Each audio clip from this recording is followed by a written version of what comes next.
आगे एक दिन बोलैली औगे छाउड़ी सब दिन कहनी हमारा बदना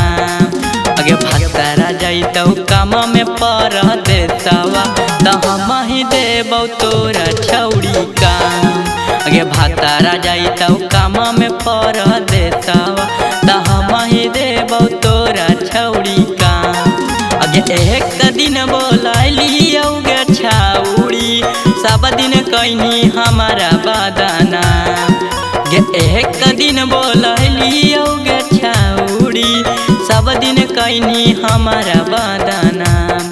आगे भतारा जैतौ काम में पर देतवा त हम ही देबौ तोरा छौड़ी काम आगे भतारा जैतौ काम में पर देतवा त हम ही देबौ तोरा छौड़ी काम।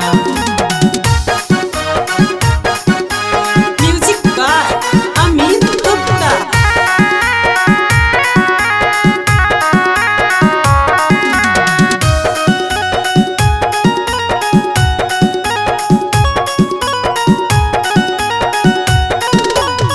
गे इतना जानतियल दिलवा देनी जखम गे पहले तेरा तेल छौड़ी किन के मलहम गे गे इतना जानतियल दिलवा देनी जखम गे पहले तेरा तेल छौड़ी किन के मलहम गे ऐसन दर्द देलही गे छौड़ी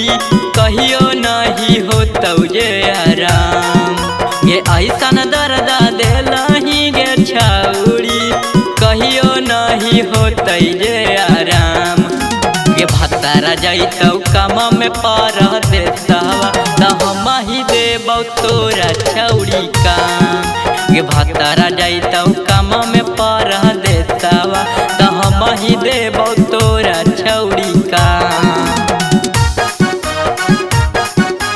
म्यूजिक बाय अमित गुप्ता।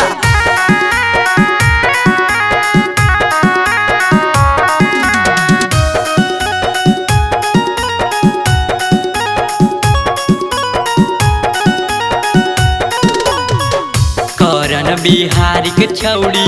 फुटलौ करम गे राइटर शुभांशु छौड़ी पिए लगलौ राम गे करन बिहारी के छौड़ी फुटलौ करम गे राइटर शुभांशु छौड़ी पिए लगलौ राम गे मनावा जब भरलौ गे छौड़ी छोड़ देनी अपना धरम गे मनावा जब भरलौ गे छौड़ी छोड़ देनी अपना धरम गे भतारा जैतौ काम में पर देतवा त हम ही देबौ तोरा छौड़ी काम गे भतारा जैतौ काम में पर देतवा त हम ही देबौ तोरा छौड़ी।